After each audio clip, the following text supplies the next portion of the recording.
jeune fille dès le bas âge doit être de mise. Alors femme debout, en avant.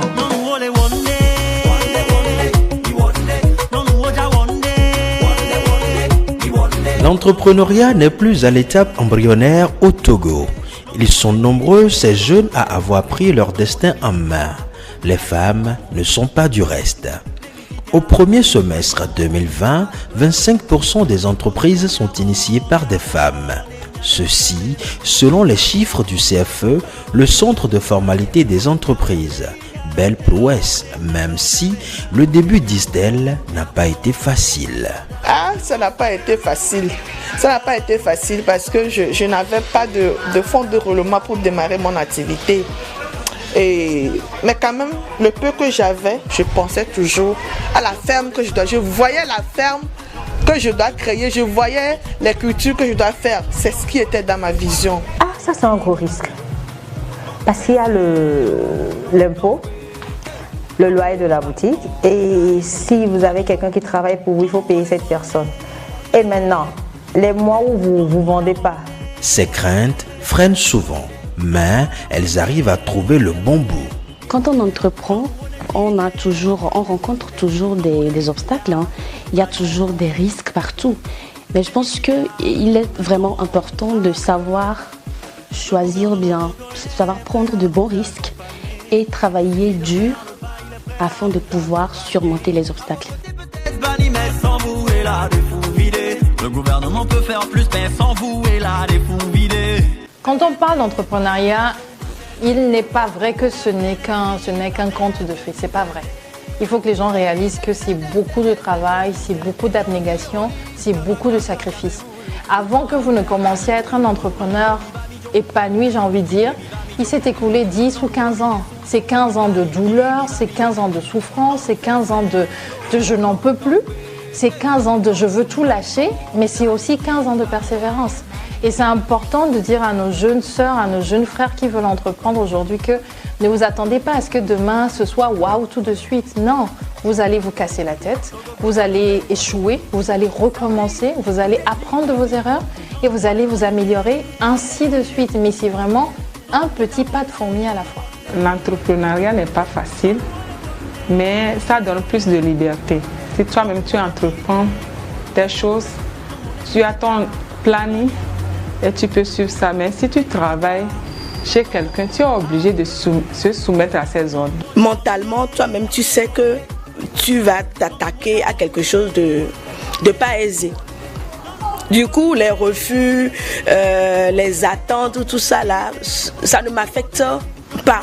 Parce que je sais que c'est comme ça. Maintenant, vu de l'extérieur, si on compare, on peut dire que ce n'est pas du tout aisé. Mais comme toute chose qui doit se faire en bien, qui doit bien se faire et très bien se faire, c'est pas facile. Mais bon, on aime ça. Parmi ces femmes, il y en a qui ont d'abord fait une carrière professionnelle pour acquérir de l'expérience avant de se mettre à leur propre compte. J'ai commencé à travailler à 25 ans maintenant. Pratiquement, j'ai fait plus de 15 ans d'expérience professionnelle. Et j'ai travaillé en entreprise télécom, j'ai travaillé au Mali, j'ai travaillé chez Togo Télécom, au Togo aujourd'hui Togocom. J'ai travaillé avec Mouf, j'ai travaillé avec Ericsson. Et maintenant, je travaille à mon propre compte en tant que chef d'entreprise, une entreprise que j'ai d'ailleurs créée et que je gère aujourd'hui. Un risque assez passionnant. Petra Dédé Tétégan, épouse Forson, alors cadre, a été piquée par cette passion et a fini par raccrocher. En 2019, elle sort sa marque Archka avec un salon d'entretien de cheveux naturels communément appelé Napi. Ce business a commencé par un problème de défrisage par moi-même. J'arrivais plus à supporter les produits défrisés, ça me donnait des maux de tête. Et j'ai viré au naturel, mais j'arrivais pas à m'en sortir avec les produits sur la place. Ça me rendait les cheveux cassants et tout. Donc j'ai décidé de fabriquer moi-même les produits pour mes cheveux. Donc le fil à aiguille, ça a commencé à donner, j'ai commencé à dompter mes cheveux et ça a pris comme ça. C'est devenu une passion et Après, j'ai pensé à la commercialiser. Pour certaines, l'environnement immédiat a beaucoup joué. Mon père, il était architecte et je travaillais beaucoup avec lui. J'aime tout ce qui touche au bâtiment, mais moi je ne peux pas devenir architecte maintenant. Donc je me dis pourquoi ne pas faire un travail complémentaire au sien. C'est ce qui m'amène à faire de l'événementiel et de la décoration d'intérieur. Transformer les obstacles en opportunités et donner de la plus-value à ce qui existe, elles s'y sont bien mises. Les toffees, c'est un peu égal aux bonbons que nous importons aujourd'hui. C'est local, tout le monde sait faire ça. Et pour faire la différence, on ajoute de nos petits trucs, nos ingrédients qu'on a à la maison, comme nos gingembre, le clou de girofle. Ce sont des épices qui ont des vertus. Tous les enfants ont ces petits maux de ventre, les problèmes gastriques. Pourquoi ne pas ajouter à ça? Et celui qui aime les confiseries, les toffees, prend du toffee, mais tout en se soignant. Au niveau de la coopérative, nous transformons les fruits frais en fruits séchés, notamment l'ananas séché, la mangue séchée, la papaye séchée. Nous transformons aussi les légumes, notamment le moringa en poudre. Donc nous avons la poudre de moringa qui est un complément alimentaire très bon pour la santé. Et nous avons aussi nous transformons le gingembre, le curcuma en gingembre caramélisé. Nous transformons aussi le jus, le noni en jus. Je suis entrepreneur et en ce sens que j'applique mes capacités, mes compétences numériques à l'entrepreneuriat. À la base, j'ai eu une formation de télécom, après télécom, génie logiciel.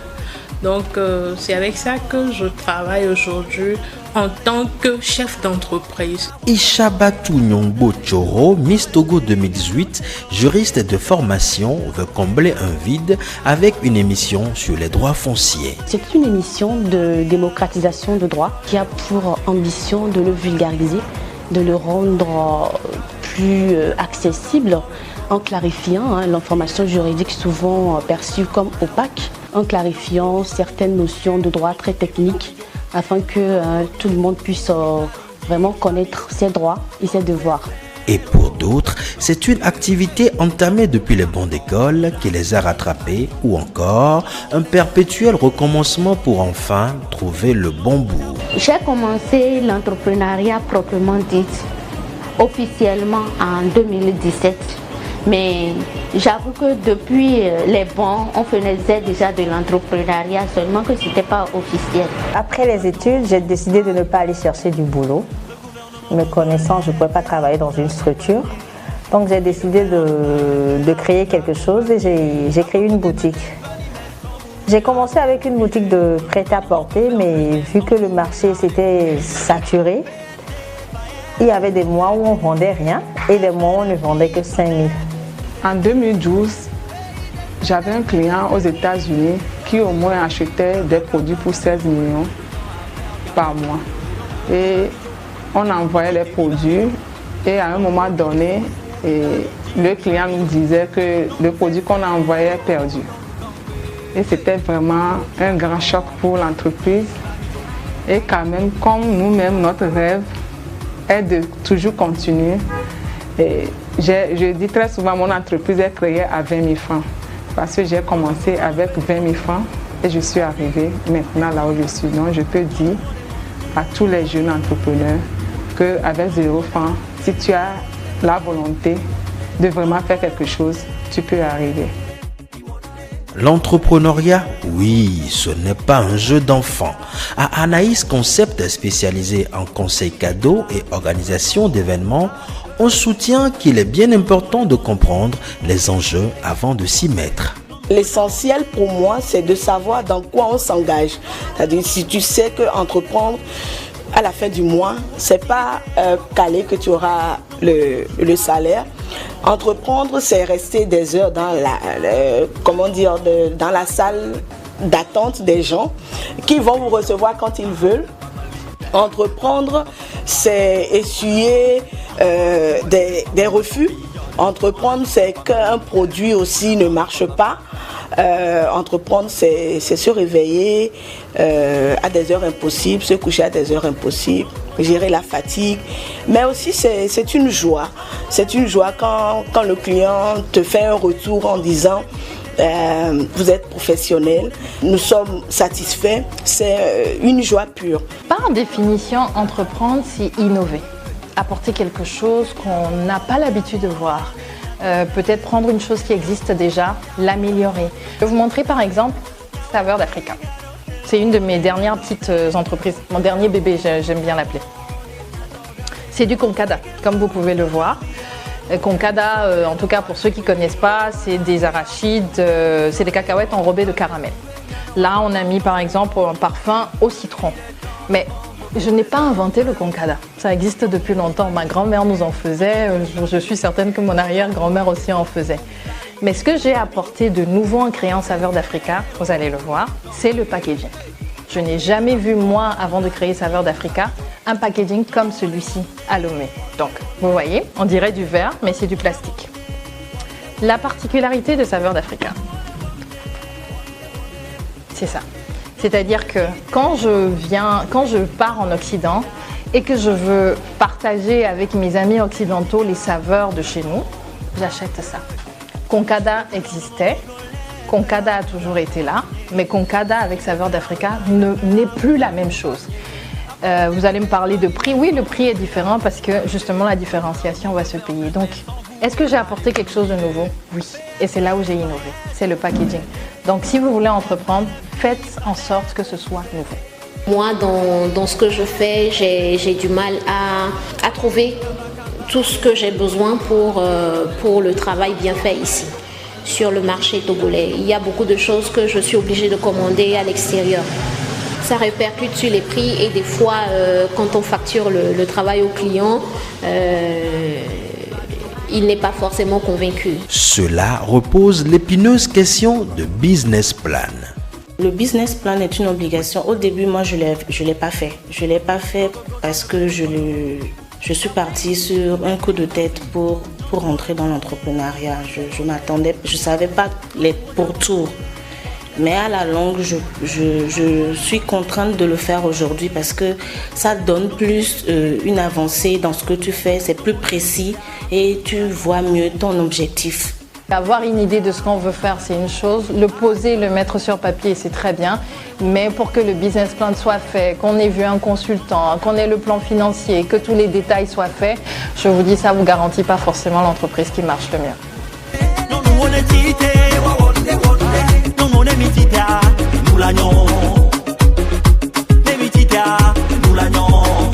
Bien de fois, des femmes chefs d'entreprise doivent faire face à des défis inhérents à leur statut de mère de famille.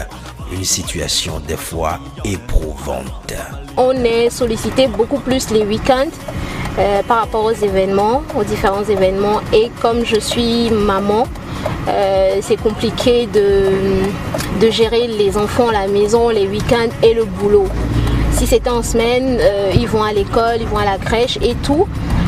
Mais en week-end, c'est compliqué de gérer la maison et le boulot. Ce n'est pas facile. Ce n'est pas facile parce que ce que je fais le matin, avant d'aller au service, je dirais que l'homme, par exemple, ne ferait pas la même chose. Je fais doublement.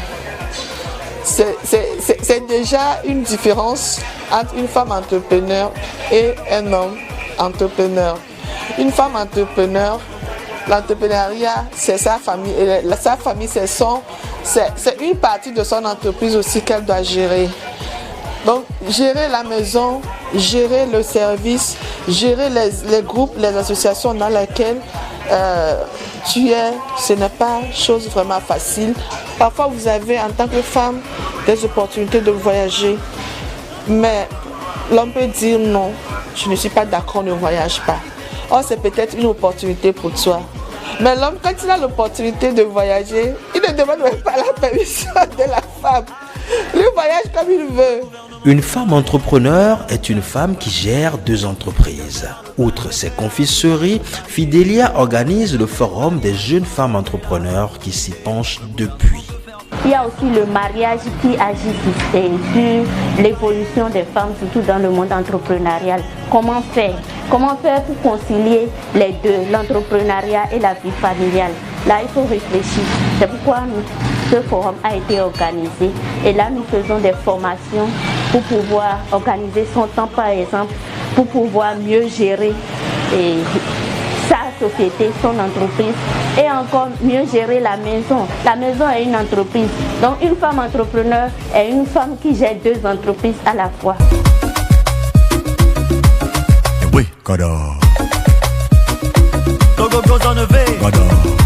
Serdi, tout est dit, merci. La route n'est pas aussi facile pour toutes ces femmes qui ont connu des débuts différents les unes des autres. Le début n'a pas du tout été facile parce que j'ai démissionné. Non seulement j'ai démissionné, il y avait déjà des facteurs d'installation et il fallait aussi avoir une équipe de travail. Donc, et aussi avoir une assurance personnelle. Une chose est d'être en entreprise et une autre est maintenant d'être à la tête d'une entreprise. Franchement, je ne connaissais rien au télécom. J'ai grandi avec des parents qui étaient les deux dans la santé. J'ai même pas quelqu'un de ma famille qui a fait les télécoms, mais j'ai vu dans les films. Donc je me suis dit, bon, si c'est pas pour être ingénieur en électronique ou bien autre chose, je vais faire les télécoms. Donc c'est comme ça que j'ai commencé avec les télécoms. J'ai tendance à toujours le dire, la technologie m'a choisi en fait et je me suis adaptée. L'échec est parfois inévitable. Quand tu as envie de pleurer, il faut pleurer. Tu te lâches et après tu pleures, tu tombes, tu te relèves et puis tu dis bon écoute, tu sèches tes larmes et tu continues. S'il faut pleurer, tu pleures. Chantal Donvidé, avec sa société Aklala Batik, s'en sort plutôt bien. Depuis 2017, elle exporte ses produits aux États-Unis dans le cadre du programme AGOA. Depuis 2017, on a commencé par envoyer nos produits du Togo vers les États-Unis et on peut dire nos produits qu'on vend par an, les 70% sont envoyés aux États-Unis. Emefa, elle, a eu à démontrer son savoir-faire sur plusieurs projets d'organisations étatiques et internationales. Juillet 2020, sa structure e-Technopole lance avec Serdi la plateforme de e-learning Kame School. Cette plateforme n'est pas seulement pour les écoles, mais c'est aussi pour les centres de formation, pour les répétiteurs. C'est l'innovation que nous avons apportée. Aujourd'hui, beaucoup d'écoles ont leur plateforme d'apprentissage en ligne. Mais il y a un autre acteur qu'on oublie souvent, les répétiteurs, c'est-à-dire ceux qui revoient les cours avec les enfants à la maison. Nous, on leur a donné une opportunité et une place sur notre plateforme pour pouvoir travailler en ligne avec les enfants. Ça permet aussi aux parents d'avoir le monitoring de ce que le répétiteur fait avec l'enfant, de ce que l'enseignant et l'école fait avec l'enfant. L'entrepreneuriat féminin, c'est aussi de longues heures de travail, des nuits et des week-ends sacrifiés. Chez La Chandelle, une journée de travail, ça commence d'abord par le marché, où il faut acheter l'essentiel. Après, il faut ramener tout ce qu'il faut chez le client, préparer l'endroit, si c'est à l'extérieur ou à l'intérieur ou les deux. Donc c'est un travail qui se fait en amont, peut-être une journée avant l'événement et se termine une journée après, parce qu'on laisse la journée de la fête. Et après, quand tout le monde est parti, on revient démonter et prendre tout le matériel. Oui, allô? Bonjour. Je vais bien, et toi? D'accord. Oui, par rapport au tournage de l'émission, tu m'avais dit qu'il y avait eu assez de commentaires concernant les obligations du mariage et puis les droits et les devoirs des époux dans le mariage, n'est-ce pas? Voilà, je pense qu'on va plutôt prendre ce thème-là. Hein. Ouais, on va plutôt prendre ce thème-là. Ouais, pour le détournement de fonds, je pense qu'on va le faire, on le fera pour le 4e numéro. Ça sera bien. Ouais. Ouais, super. Ok, ça marche. Merci infiniment. À tout à l'heure. Je mise surtout sur un problème particulier qu'un certain nombre de personnes a. Face à des challenges, des femmes entrepreneurs demandent des mécanismes d'accompagnement exclusivement dédiés à elles. Il peut exister, mais moi je ne suis pas au courant. Pour les jeunes femmes entrepreneurs togolaises, je ne suis pas au courant. Structure d'accompagnement financier aux femmes, il y en a. Il y en a, mais est-ce que c'est connu de tous? Non, je n'ai pas encore frappé à cette porte, mais je n'hésiterai pas dès que le moment serait venu. Solim a déjà bénéficié d'un appui du FAEJ, le Fonds d'appui aux initiatives des jeunes entrepreneurs en 2017, pour étendre sa production. En 2018, elle a bénéficié de notre financement de plus de 3 millions du PASA, le programme d'appui au secteur agricole, à la suite d'un appel à projet. Elle a alors pu mettre en place son unité de production et acheter les équipements nécessaires. Pour avoir du financement, elle montre la voie à suivre. Il y a des structures qui accompagnent. Il faut aller à la recherche de l'information. Il faut chercher. Si vous ne cherchez pas, vous n'allez pas trouver. Il faut être dans les organisations, dans les réseaux, parce qu'on ne peut pas être entrepreneur et marcher seul.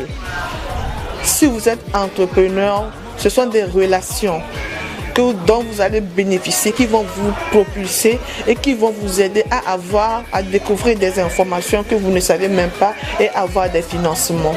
Le système existant pourrait bien être réformé. Les femmes qui ont déjà un parcours ont besoin d'être accompagnées, mais pas de la même manière.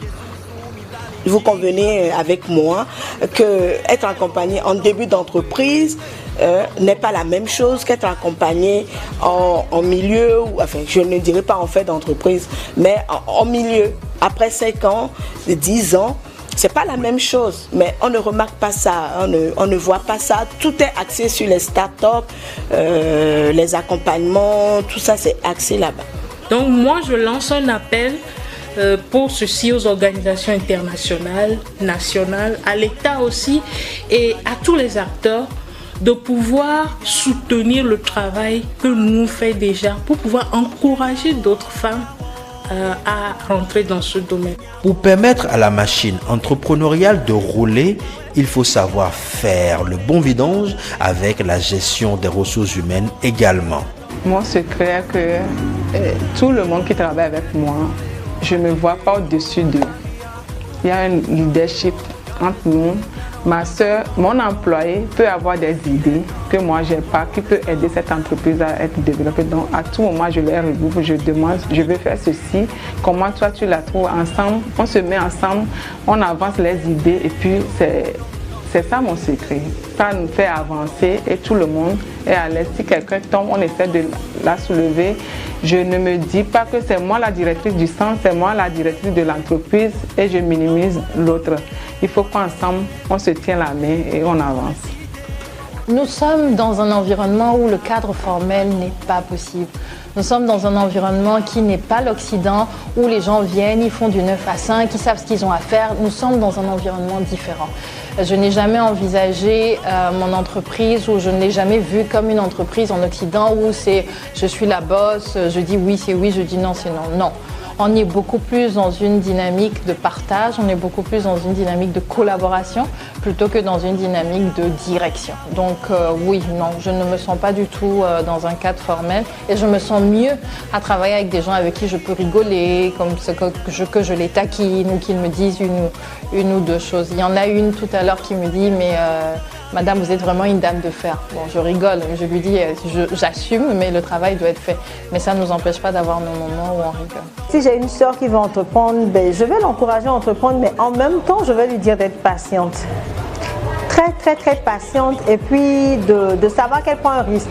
Elle peut réaliser un chiffre d'affaires ce mois-ci, tout comme le mois prochain ne peut en réaliser. Donc, il faudrait qu'elle soit vraiment passionnée de ce qu'elle veut faire avant de commencer par entreprendre. Tu as envie de faire quelque chose, vas-y, fais-le.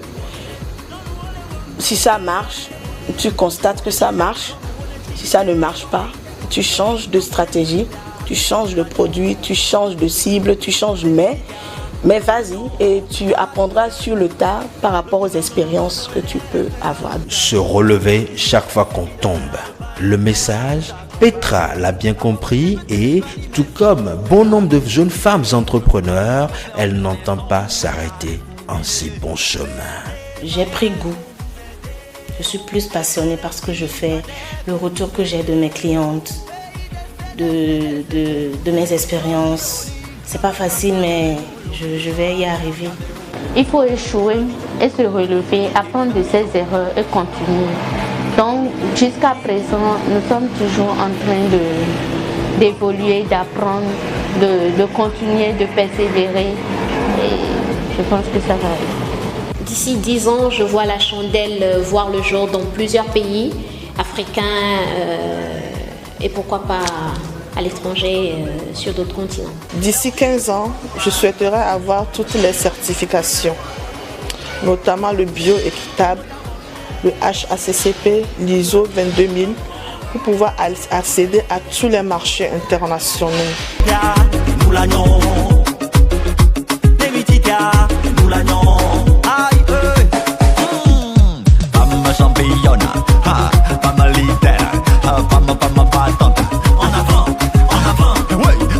Championne, pas ma leader, pas ma